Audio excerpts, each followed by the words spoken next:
Meus amados irmãos, boa noite. Nós estamos falando sobre o tabernáculo. A construção do tabernáculo é a obra mais bem planejada e a mais rica de todas as obras construídas dentro do livro de Êxodo.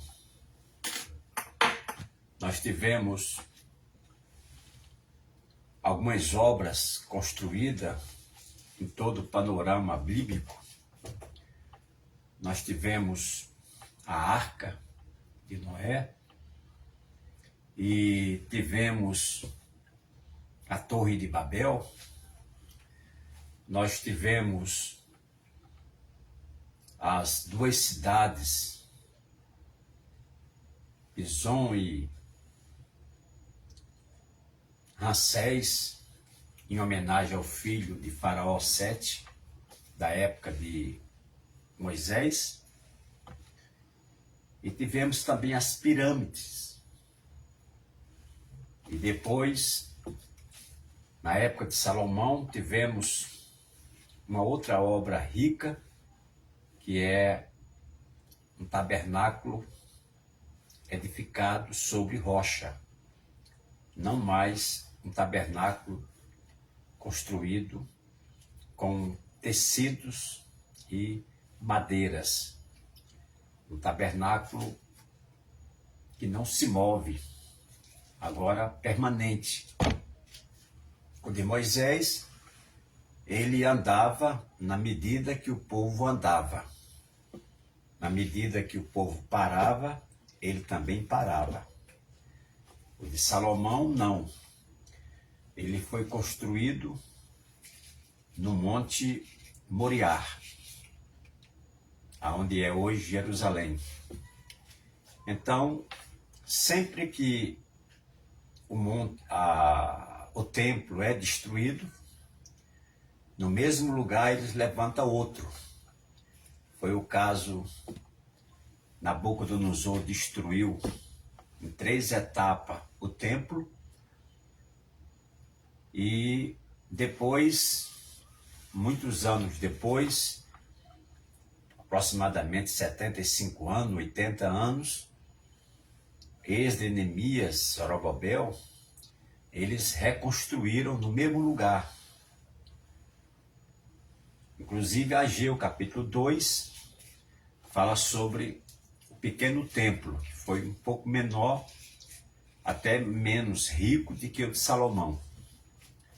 E, por volta do ano 19 a.C., Herodes, o grande tetrarca, ele ampliou o templo. Ele ampliou esse templo. Ele fez 5 alpendres, ele criou a lei do templo, criou uma guarda para proteger o templo, que são 70 soldados e um capitão. Inclusive, na época de Jesus, Malco era o capitão, comandante daqueles 70 homens, e quem trabalhava no templo era, na época de Jesus, Aná e Caifás, e eram sogro e genro, que trabalhava como sumo sacerdote. Um que havia se aposentado e colocou o genro para ser seu sucessor, que foi o Caifás.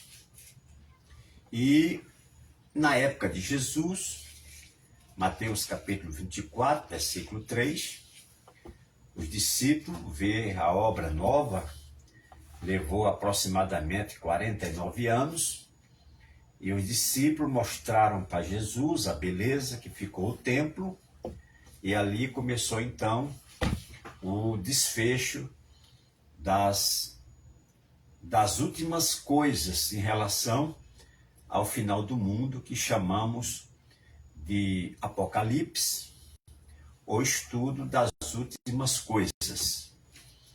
Então, essa obra é obra rica, tá?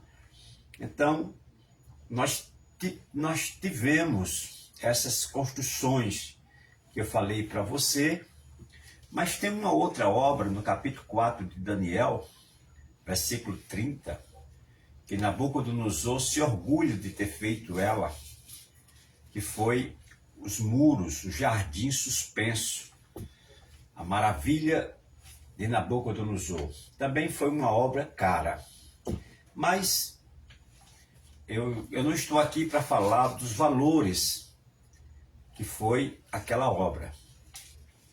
Nós vamos falar sobre o tabernáculo, porque de todas as obras que foram feitas, como a arca, a Torre de Babel, a primeira cidade, a segunda cidade, Ramsés, as pirâmides do Egito, o jardim de Nabucodonosor, o templo de Salomão, o templo de Ageu, o templo de Herodes, o que ficou na história e o que está na história hoje é o tabernáculo. O tabernáculo, ele é exatamente o que está na história e é o que ficou na história. E eu vou explicar por quê. Porque o tabernáculo, no seu geral, ele trata não apenas de morada de Deus. A princípio, quando a gente percebe o motivo por que Deus mandou Moisés construir, a princípio a gente tem uma ideia que Deus gostaria de ficar com o seu povo caminhando pelo deserto durante o período da caminhada. Até porque, a princípio, a caminhada, ela não seria uma caminhada de 40 anos. Seria menos os dias da caminhada. O que levou a esticar o prazo da caminhada foi as transgressões praticadas após ter saído do Egito. Então, aquelas transgressões, murmurações, aqueles falatórios, aquelas coisas ruins que os irmãos hebreus, quando saíram do Egito, começaram a escarnecer de Deus, fez com que os meses de caminhada se transformasse cada dia por um ano. Então eles ficaram aproximadamente 1 mês e 10 dias, né? Ficaram 40 dias murmurando de tudo, murmurando da falta de alho, de cebola, de pepino, a falta de comida, de água, de roupa, de tudo, de Moisés, da família de Moisés, de Arão, de modo que a ausência de Moisés também, um certo tempo, levou eles a fabricar um Deus, a obrigar o Arão a fabricar um Deus, e isso tudo foi acumulando, e chegou uma hora que Deus, ele chamou Moisés na sua tenda e disse: olha, esses 40 dias que eles ficaram murmurando, então cada dia vale por um ano. Em vez de ser um dia literal, é um dia profético. Então, foram 40 dias de murmurações, então aumentou. De 40 dias passou a ser 40 anos. Então, por essa razão, pelo fato de ter levado esse tempo todo, o Senhor achou por bem de também caminhar com o povo, né? Você percebe que Deus, ele é simples. Você percebe que o dono do mundo, o criador do mundo, do universo, você percebe que ele ele prefere estar com o seu povo, mesmo seu povo sem pátria, mesmo seu povo sem terra, mesmo seu povo como peregrino, de cidade em cidade, de terra em terra, cruzando o monte, descendo o monte. Então Deus achou por bem de também experimentar a caminhada junto com o povo. Se o povo, que era aproximadamente mais de 2 milhões de judeus, aproximadamente 2 milhões e 700 por aí, se eles tivessem se arrependido mesmo e aceitado a bondade de Deus e ter consciência que Deus estava no trajeto dessa caminhada de 40 anos, mesmo depois da murmuração, as coisas tinham sido bem melhor. O que Deus determinou teria que seguir o curso. Mas eram 40 anos de alegria, 40 anos de prazer, 40 anos de experiência. Em 40 anos você faz muita coisa. Em 40 anos você nasce, em 40 anos você casa, você namora, você casa. Em 40 anos você é pai, é mãe. Em 40 anos você constrói. Em 40 anos você define a sua profissão. Em 40 anos você se forma. Em 40 anos você se amadurece. Em 40 anos você está apto. Em 40 anos você está no meio da flor da idade. Então, era motivo do povo aproveitar que Deus estava com eles. Então, essa foi uma razão que Deus chamou Moisés e disse: olha, eu preciso estar com vocês, eu vou com vocês, mas eu quero que você veja com seus próprios olhos o que eu quero que você faça para que eu possa caminhar com vocês. Sem contar, meus irmãos, que as maldades do povo levou o povo a não entrar na terra prometida. Porque a mentalidade construída dentro de 215 anos, de Abraão até a entrada no Egito, foi 215 anos de peregrinação. Mentalidade de um povo sem quase leitura. Mentalidade de um povo sobrevivendo pela fé. Só esperando a chuva descer, e quando descia, agradecia. Quando não descia, se mudava de uma cidade para outra. E às vezes dava-se certo e às vezes não dava. O caso de Abraão. Tá? Então, Deus era com Abraão pela sua intimidade que ele tinha com Deus, mas não podemos pregar rosas para Abraão, nem dizer que Abraão viveu somente em flores, em jardim de pomar. Abraão pegou tempestades, mesmo estando servindo a Deus. Abraão pegou tempos difíceis, mesmo estando servindo a Deus.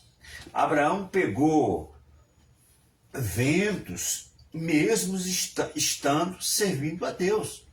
Abraão viu na sua casa, Abraão viu nascer na sua casa, Abraão colheu na sua casa frutos que ele imaginou que não iria colher. Abraão, ele conviveu uma boa parte dos anos da vida dele, relutando, pedindo a Deus que Deus sanasse uma situação que ele vivia desde que casou, que Abraão vivia nessa incerteza. Mesmo ele tendo fé, mesmo ele ouvindo que Deus tinha dito que dele sairia 3 nações grandes, como está escrito lá em Êxodo, no capítulo 15, versículo 3 a 5, e Êxodo não, em Gênesis, capítulo 15, 3 a 5, Deus falou que seria como as estrelas do céu, a sua semente, e ele não era nem pai. Então Deus disse a ele também que, em Gênesis 13 e 16, Deus disse que seria como o pó da terra.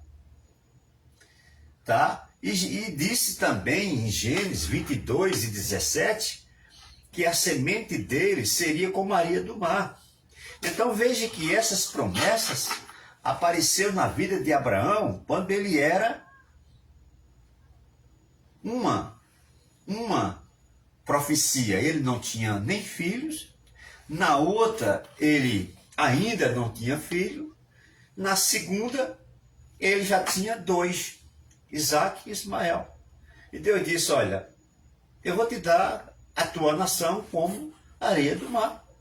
Então essas 3 sementes que nasceram de Abraão, mesmo assim Abraão sendo pai, né? Abraão teve frustrações. Abraão não foi um homem apenas assim, ele era um homem normal, como qualquer um, teve suas chateações. Também parou na cabeça dele determinadas dúvidas. Se você ler o capítulo 15 do livro de Gênesis, você vai ver que Abraão vai orar, e Abraão, ele chega para Deus e ele coloca 2 situações. A primeira é que ele é casado já há muito tempo e não tinha filho. A segunda era a pergunta que ele fez: será que Eliezer, que nasceu na minha casa, na casa dos meus pais, que é um servo, um escravo, ele vai herdar tudo que o Senhor me deu? Então Deus disse que não. Mas Abraão ainda ficou. É por isso que o capítulo 17 de Gênesis descreve aquelas palavras que Deus disse a Abraão: anda na minha presença e ser perfeito. Sempre que há uma colocação da parte do Todo-Poderoso para com um homem, é porque ainda não estava ainda naquilo que Deus queria que fosse. Então Abraão, ele se amadureceu, tá? Na fé com o tempo. As provas que Abraão passou lhe deu idoneidade. Se você percebe o capítulo 22, se você percebe o ato que Deus pediu para que ele fizesse, que é chamado no Velho Testamento o grande sacrifício, Abraão, ele usou a fé porque ali estava a aprovação da sua justiça. De fato, ele ali decidiu. Tá? Ele decidiu ali quem era e quem ele se via, a quem ele se via. Então ele demonstrou ali maturidade. Ali ele definiu quem ele era. Dali em diante, Abraão passou a gozar de privilégios com Deus, a ponto de ser chamado de meu amigo. Então, irmãos, os hebreus, eles viveram uma vida de peregrinação. Quando eles chegaram no Egito, o tempo de bênção que eles permaneceram no Egito foi apenas o período que José era governador. O próprio Êxodo, capítulo 1, vai dizer que quando um outro faraó, que não conhecia o faraó na época de José, nem José, então eles usaram de astúcia. Eles ficaram com medo porque os hebreus já eram uma potência em número de pessoas, não em arma, não em política, mas em número de gente era muito grande. Então ele criou 3 editos, e esses 3 editos foram criados para prejudicar a caminhada dos hebreus. Quer dizer, durante o tempo que os hebreus ficaram lá, eles gozaram de privilégios do governador, porque era seu irmão, pouco tempo. Quando esse faraó começou a reinar, ele chamou sua cúpula, reuniu seus ministros e seu sacerdote, Pazé, e ele começou a traçar planos. E os planos que ele começou a traçar foi exatamente planos para prejudicar o judeu. Então, a peregrinação de Abraão até a entrada de Jacó foram 215 anos. De Jacó até a saída foi mais 215 anos.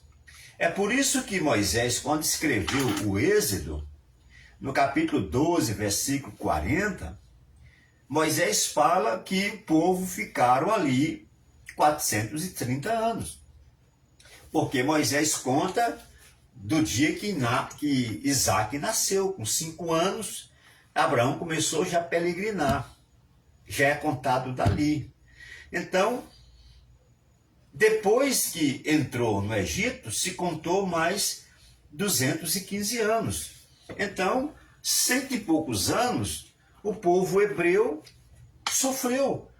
E sofreu duras cargos pesados. O primeiro edito de Faraó não foi nada mais do que aumentar o tributo sobre os hebreus. Esse foi o primeiro edito. E colocar feitor para vigiar o trabalho dos hebreus. E aumentar a carga de serviço. E o chicote funcionar. Então os judeus tinham uma cota de trabalho para cumprir. Porque se não cumprisse, trabalharia pesado. Está lá em Êxodo 11, capítulo 1, versículo 11.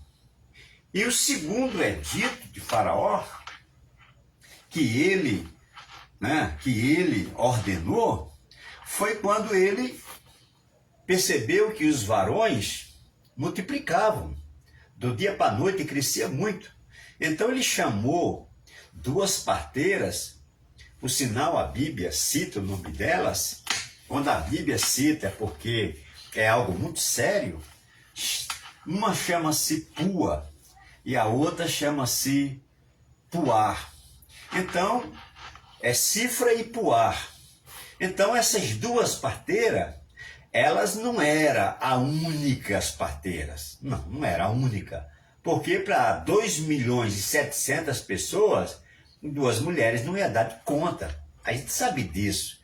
O que as escrituras querem dizer ali é que elas são líderes, são cabeças, são chefes. Tem a autoridade de Faraó de constituir auxiliares. As ordens delas é lei. Então Faraó chamou as 2 e aplicou logo no capítulo 1, versículo 15, o segundo é dito, todas as mulheres hebreias que deram à luz, vocês são a primeira a saber se é homem ou se é menina. Então, se for homem, vocês logo matam. Já diz que nasceu morto, porque é fácil matar, né? Todo mundo sabe que quando a mulher está dando à luz, ela não vê a criança sair, porque a barriga e o pano cobrem a sua visão, e ela está deitada. Então ela pode muito bem, na hora de nascer, né, ela pode apertar o pescoço da criança e segurar por um instante, e quando trazer, ela morreu, não resistiu. Era ordem de Faraó. E quem ia se levantar contra Faraó? Ninguém. Tá? Esse foi o segundo edito. Então, o que a Bíblia diz? A Bíblia diz que Faraó percebeu que aquela ordem dada para as parteiras não funcionou.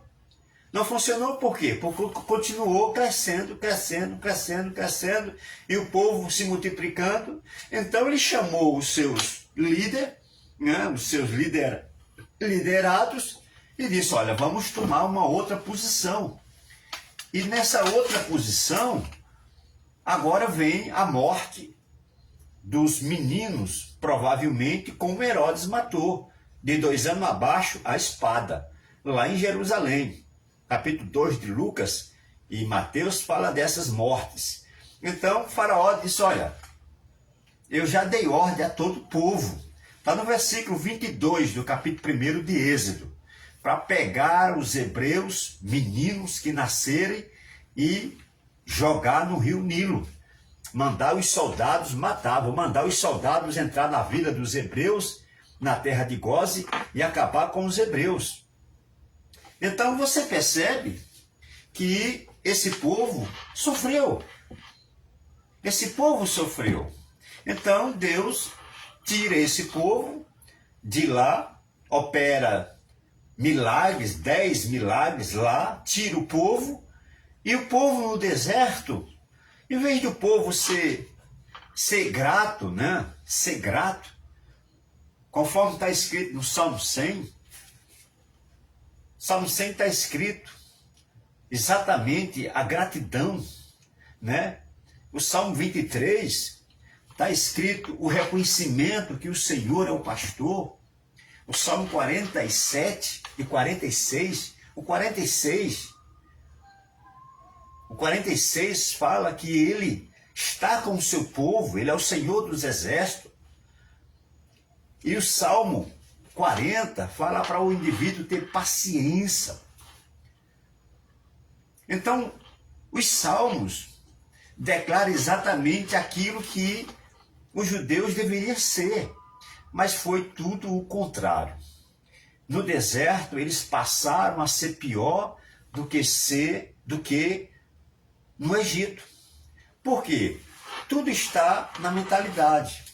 Quando você nasce escravo, a sua ansiedade é ser livre. Mas o problema é que existe 2 tipos de liberdade.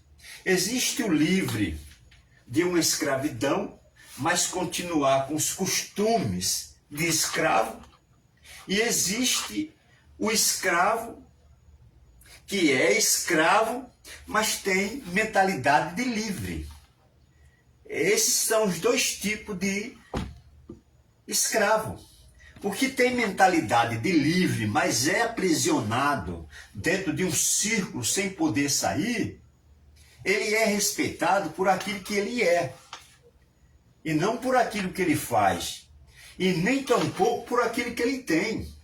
Eu já conheci irmãos vendendo picolé em Copacabana, ali na Praia de Junho, ali, irmãos que eu passei a ter uma admiração, porque alguns deles congregou comigo quando eu dirigi uma igreja lá em Copacabana. Eu era o 2º dirigente do saudoso pastor Eduardo, que na época o nosso pastor era o pastor Manuel Ribeiro.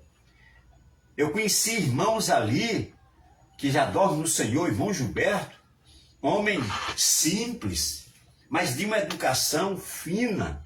O seu trabalho era ser cozinheiro, mas o homem tinha uma postura de rico. Ele tinha um jeito de rico. Ele era um tipo de pobre com pensamento de rico. Mas já viu que eu também conheci pessoas que não tinham uma bicicleta. Em casa, a geladeira não fechava. A porta de entrada era uma cortina, como também a janela era fechada com madeira. Mas quando ele ia para a igreja, o seu terno e o seu sapato era dourado. E isso é pessoas pobres com espírito de rico. E quando ele ia falar, todo mundo entendia que ele era aquele carioca usando uma linguagem de malandro. Então se percebe que alguém carrega bolsa, mas dentro da bolsa não tem valores. Alguém anda sem bolsa, mas no bolso tem valores. Eu estou falando de um povo que era escravo. Deus o tirou para o deserto para libertar os escravos. Mas Deus não conseguiu libertar eles do Egito. O que Deus queria em 40 anos de escravidão era ensinar eles a serem livres. Então foi por isso que o Senhor disse, olha, de todos que saíram do Egito, só 2 entrará em Canaã. Você sabe o que é pegar mais de 2.700.000 pessoas e dizer assim, olha, em 40 anos vocês não vão chegar em Canaã. Só 2 que saíram do Egito. Por quê? Porque a mentalidade dos 2 era mentalidades comprovado diferente. Eles eram escravos, mas pensavam como livre. Eles estavam caminhando, mas caminhavam como que já tivesse chegado lá. Se você percebe, quando Moisés pegou 12 espiões, né? 12 olheiros, 12 pessoas para ver a terra, é chamado de espia, lá no livro de Número, parece que é o capítulo 13, que voltaram de Jericó. Olha a mentalidade de 10, parece até que estava combinado.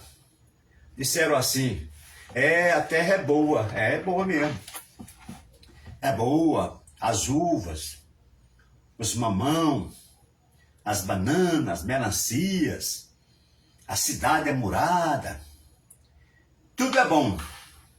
Só tem um problema. Lá os homens são grandes, são armados, são bem preparados. E nós, com esse povo aí, que foram escravos a vida toda no Egito, que não sabe usar uma espada, só acostumado com enxada, com picareta, com pá, com marreta, quebrando pedra, construindo cidades e fazendo ídolos para Faraó, e nós vamos conseguir chegar ali nunca. Isso foi do 1º ao 10º. Aí Moisés ficou numa situação, Moisés deve ter imaginado, eu mandei vocês olhar para se animar, ou mandei vocês olhar para desanimar? E sabe o que os 10 fizeram? Eles queriam contagiar quase 2 milhões de pessoas ou mais, 2.700.000 pessoas, para não entrar em Jericó. Então o que Caleb e o que Josué, que é escravo, caminhando no deserto, mentalidade de livre, disse, ei, peraí, tudo que vocês falaram está certo.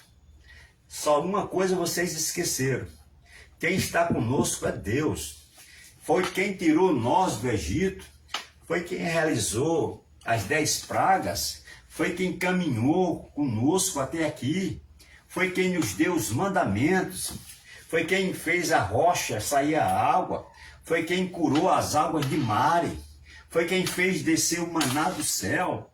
Foi quem fez descer as codornizes. Foi quem botou uma tocha, uma coluna de fogo durante a noite. Foi quem botou as nuvens no céu para nos dar refrigerar nossa caminhada. É quem fala com Moisés todo dia na sua tenda. Esse daí vai nos dar condições de entrarmos em Jericó. Com gigante, sem gigante, nós vamos entrar, vamos conquistar aquela terra. Então, os 2 contagiou. Os 2 desconstruíram 10 péssimos líderes. Então, perceba o que é ser escravo. Então, foi por essa razão que Deus disse, olha, infelizmente, nem todos vão entrar, só 2. Então, olha só, se você entender, dentro de 40 anos, só entrou 2, mas nasceu uma geração diferente. Nasceu uma geração de heróis. Nasceu uma geração de valentes. Nasceu uma geração destemida. Nasceu uma geração com vontade de prosseguir. Você percebe que no livro de Josué existe pouquíssima rebelião. Pouquíssima. quase não existe rebelião. Mas na época de Moisés, era todo dia uma rebelião. Aquele primo dele, Coré, Dotã, seu amigo, e o outro, Abirã, irmão do outro, aqueles homens eram terríveis. Eles criavam tumulto todo dia. E um deles, que é o Coré, o miserável, era levita. Foi escolhido para trabalhar dentro dessa casa, com a mentalidade de escravo. Então, por que a terra engoliu? Número 16 e 47. Engoliu mais de 14 mil pessoas por conta dessas rebeliões. Então agora você entendeu, tá, que essa obra aqui precisava ser feita porque Deus precisava estar e assistir o seu povo. Então, eu estou falando aqui da obra, tá, dessa casa ambulante, tá, que para mim ela é a maior construção, foi a primeira, ela é a maior construção e a mais falada em toda escritura da Torá, do Talmud, de todo o Velho Testamento. Essa obra entrou para a história. Então eu quero falar aqui exatamente dessa obra, né? Como ela foi feita e por quem foi feita e quanto tempo levou essa obra ser feita e quem fez essa obra, com que essa obra foi feita, tá certo? Então, vou lhe dar o texto. Essa obra começa a ser feita no capítulo 27, mas é bom você ler os 3 capítulos antes de Êxodo, do 24 ao 27. No 25, você já entende como foi que Deus organizou todo mundo que iria ajudar nessa obra. No 24, ele entrega o projeto. No 24, ele conversa com Moisés. No 24, ele mostra para Moisés esse projeto que já existe. Moisés não fez algo novo. Moisés já fez algo que já foi feito. Moisés fez apenas o quê? Uma réplica, uma cópia. Claro que a que está lá no céu é onde Deus está e habita. E a que está e a que seria feito embaixo seria uma mínima réplica, uma pequena, para quando Deus estivesse aqui, ele ficaria à vontade na sua casa. Então isso aqui é exatamente a casa de Deus. Só que isso aí foi feito também, não foi apenas com aquela visão de habitação. Eu vou fazer para Deus habitar nela. E os outros lugares Deus não habita, Deus só habita aqui. A mentalidade da mulher samaritana, né, quando ela disse para Jesus, não, é só aqui que Deus fala, é só aqui que Deus vê, é só aqui que Deus escuta, é só aqui que a gente pode pedir, é só aqui e mais em lugar nenhum. Aí Jesus disse, até agora, digamos que seja, mas vai chegar o dia. E essa é exatamente a hora. Em vez de você vir para cá, é ele que vai a você. Ele anda procurando, com a lanterna acesa, a dedo, verdadeiros adoradores. Então muda completamente o rumo da história. Mas Deus, voltando para o Êxodo, ele no capítulo 24, ele pega um número profético, 70 anciões, ele pega um número profético do pai e dos filhos, né, Nadab e Abiú. Se você ler as parábolas de Jesus, a maioria das parábolas de Jesus em relação à família é o pai e dois filhos. Sempre é. Pega o filho pródigo, Lucas 15, o pai e dois filhos. Pega exatamente aquele pai de família que tem uma vinha e que convida os filhos para trabalhar. O mais velho se prontificou e não foi. E o mais novo que disse que nem ia lá, foi o que foi. Ali se trata do pai e dos filhos. Então, se você pegar a maioria das parábolas, que trata-se do pai, normalmente está vinculado a dois filhos. Então, aí em Êxodo 24, do versículo 1 em diante, 70 anciões já entrou. Agora vem o pai e dois filhos, Arão e Abião já entrou. Agora entra Moisés na história, também já entrou. Sabe quem é que não aparece na lista? Josué. Josué não aparece na lista, não. Josué está fora. Mas se você vai lendo devagarzinho, a caminhada do povo, dos 70 anciões, felizes da vida, você vai lendo o pai, Arão. Arão não era sacerdote ainda, nem um outro filho. Era apenas irmão de Moisés, foi quem ajudou na construção da saída do Egito. Era apenas um líder, como um irmão também. Ele ajudou Moisés ali, entre faraó, tal, alguma coisa. Ele participou, mas não era ainda um sacerdote.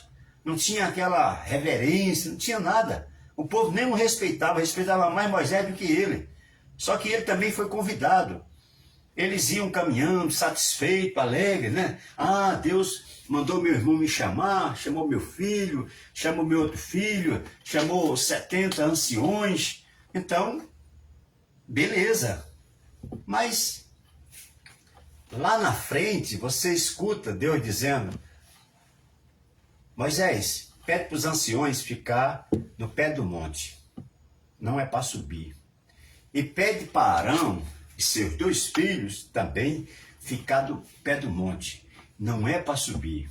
Se os 70 tiver alguma questão ou negócio para tratar, trate com você e seus filhos.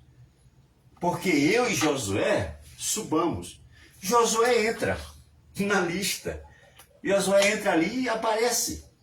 Quando Moisés está descendo do monte com a planta na mão, Josué desce com Moisés, aparece. Irmãos, sabe por que Josué não é mencionado?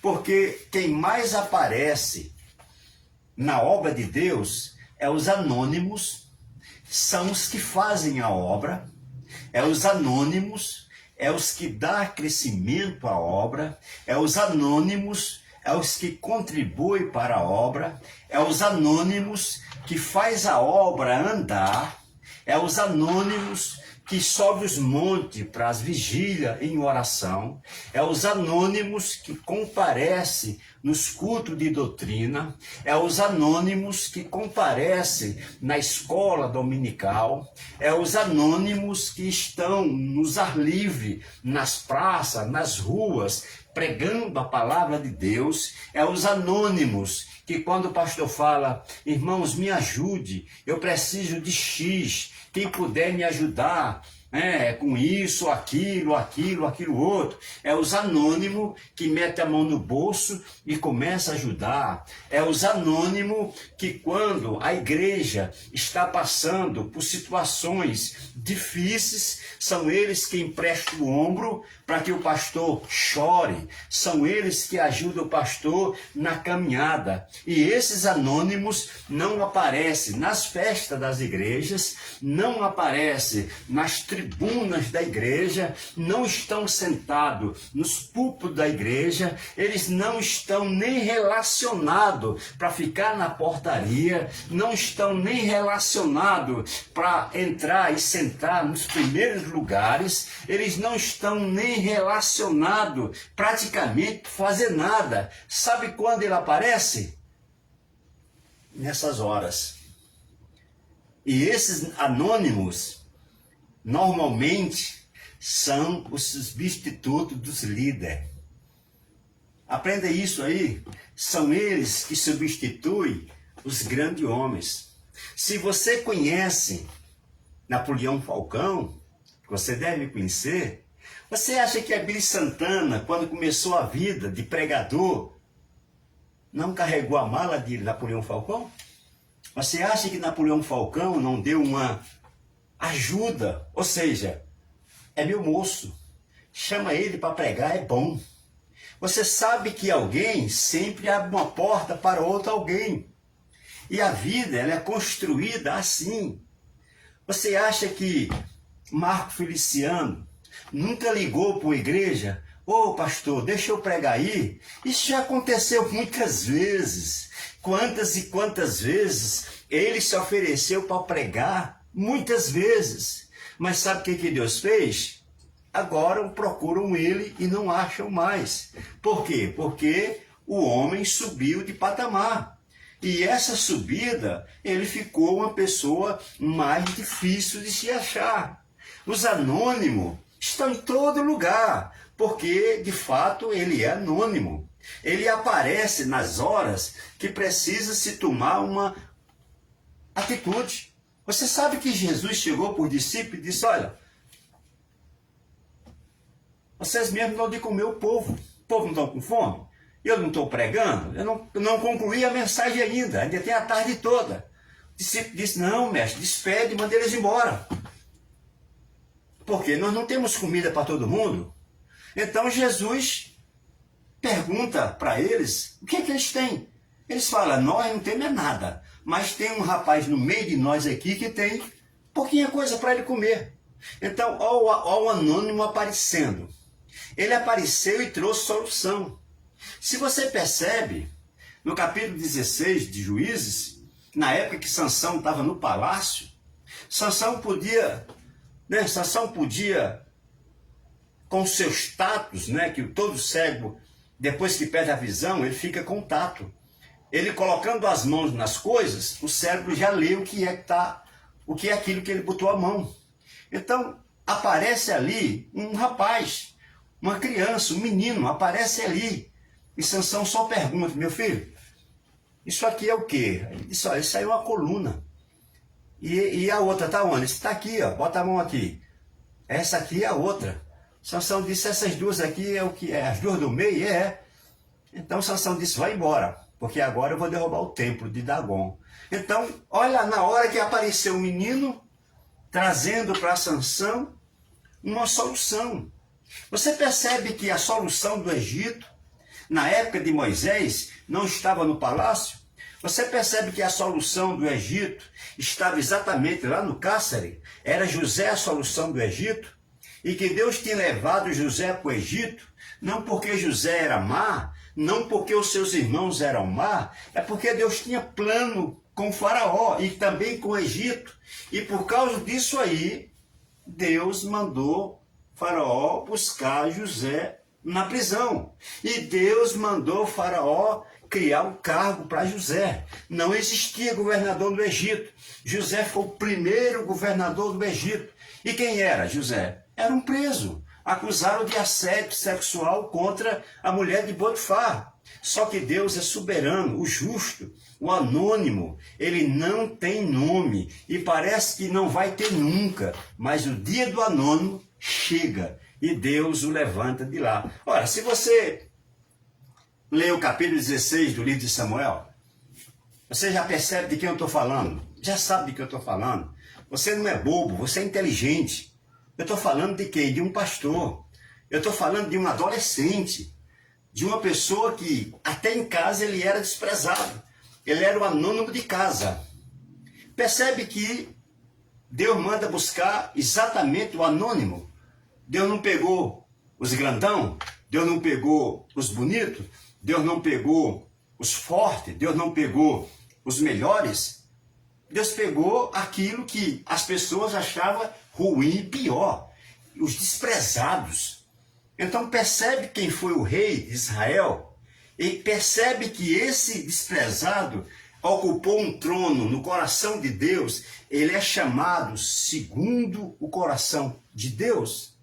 Percebe que do pasto para o trono. Percebe que Davi, Deus teve que ensinar Davi a ser rei, porque ele não tinha habilidade nenhuma para sentar em trono. Percebe que Davi, Deus levou Davi para estagiar no palácio.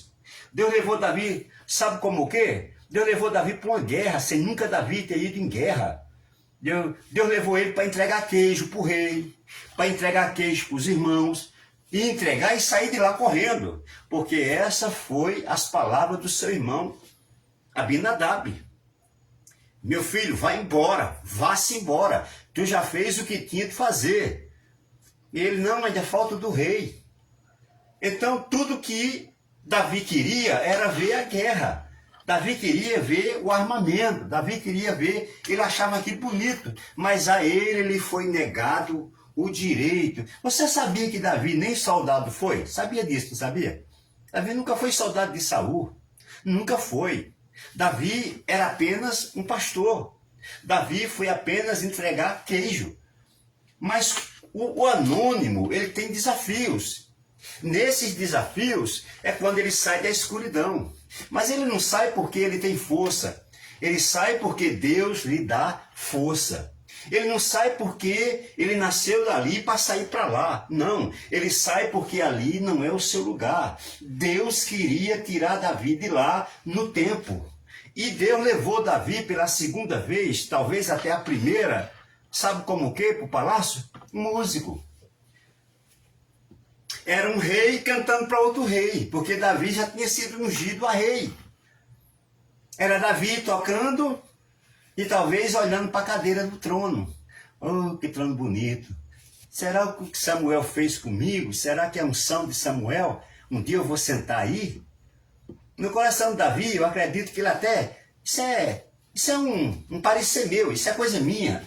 Ah, claro que se fosse eu, pensava, quando é que eu vou me sentar aí? O que é que Deus vai fazer para me sentar aí? Eu não sei, mas que Deus me ungiu, me ungiu. Você percebe que ele foi como músico? Você percebe que como músico quase ele morre lá? Você percebe isso? Você percebe que Davi, o anônimo, passou por tantos sofrimentos, mas Davi soube aguardar. Deixa eu te dizer uma coisa, meu irmão. O Salmo 107 fala de duas naturezas.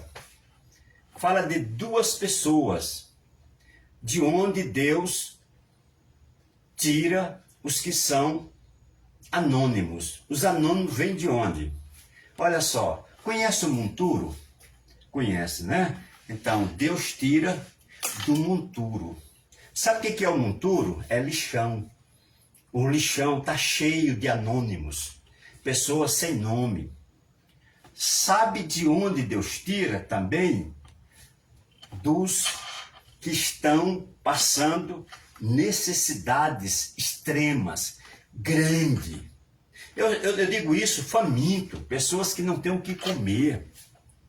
Deus um dia promete encher a sua barriga, Deus um dia promete sanar a sua fome, Deus um dia promete resolver o seu problema para nunca mais ele ter problema.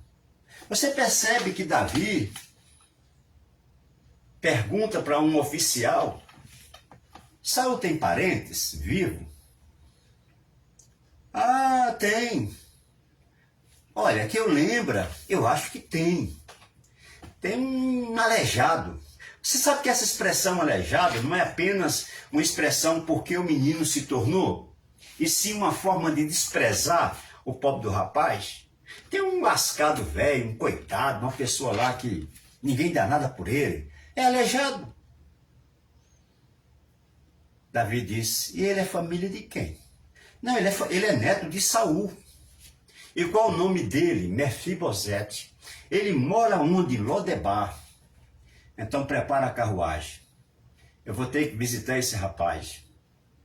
Então percebe que Davi pega o rapaz, manda trazer de Lodebar. Lodebar é uma é uma região que todos que moram lá praticamente são anônimos. Lá só tem pessoas, na linguagem bem baixa, lascado mesmo, pessoas que tá ruim mesmo para viver. É o mundo do esquecimento. Tudo que esqueceram de alguém botaram para lá. Eu acho que até o sol para ir lá tinha dificuldade. Eu acho que até a chuva para cair, era a última gota do mundo, caía lá. Porque era difícil. Eu acredito até que nem sabão queria ir lá. As roupas que iam para lá, eram as roupas remendadas, porque era um lugar ruim. Só que olha só, o dia do anônimo, quando chega, meu irmão, é Deus que faz isso. Deus manda buscar o rapaz, por meio de Davi. E quando chega no palácio, Davi disse, olha, a partir de agora, Lodebar nunca mais, anônimo nunca mais, você tem nome, você é filho de um amigo meu, eu tenho um voto com seu pai, de cuidar de você, e você vai comer comigo nessa mesa todos os dias, e todas as terras que pertencem ao seu avô, eu vou tirar de alguém que ficou com ela, e vou passar tudo para você, e você vai administrar a sua vida. Então, meu querido, os anônimos aparecem. Por que eu entrei nesse assunto? Porque eu estou falando de Josué. Josué era simplesmente o servo de Moisés. Josué não era o tal, era o simples servo. Mas olha a decisão do anônimo. Josué 24:15. Porque a minha casa, serviremos por escolha própria somente ao Senhor. E a mais ninguém serviremos ao Senhor. Josué foi o substituto de Moisés. Josué tinha pela frente o maior desafio, abrir o Jordão. Josué tinha pela frente conquistar Jericó. Josué tinha pela frente conquistar Ai. Você sabe que Josué conquistou, depois da morte de Moisés, tudo que você imaginar. Josué ficou seus 40 anos, que foi o tempo que ele ficou junto com Moisés. Josué construiu um líder. Depois dele, apareceu um homem, um rapaz que nunca teve guerra, nasceu também no deserto, mas tinha mentalidade de livre, era um anônimo, tá? E esse rapaz, ele é sobrinho de Caleb, o seu nome chama-se Otoniel. Ele conseguiu ser juiz de Israel, 40 anos, Israel nunca conheceu derrota. Então, irmãos, se você não usa paletó, se você não é pastor, não é presbítero, não é diácono, se você nem serve água no altar, se você não fica nem na porta, nem lá no estacionamento, se você é apenas um anônimo, deixa eu dizer uma coisa para você, Deus está de olho em você. Não pense em você que Deus não está, que Deus está. Então, olha só, vou encerrar esse vídeo, tá? Eu não vou nem entrar por causa de não ficar muito longo o vídeo. Amanhã a gente volta, tá? Para a gente começar, tá? Começar a falar dos recursos para esta obra, tá? Começar a falar dos recursos para essa obra e de onde veio esses recursos para essa obra, tá bom? E dando tempo amanhã, a gente vamos explicar as dimensões da réplica do verdadeiro tabernáculo no céu. Deus abençoe, ficam na paz.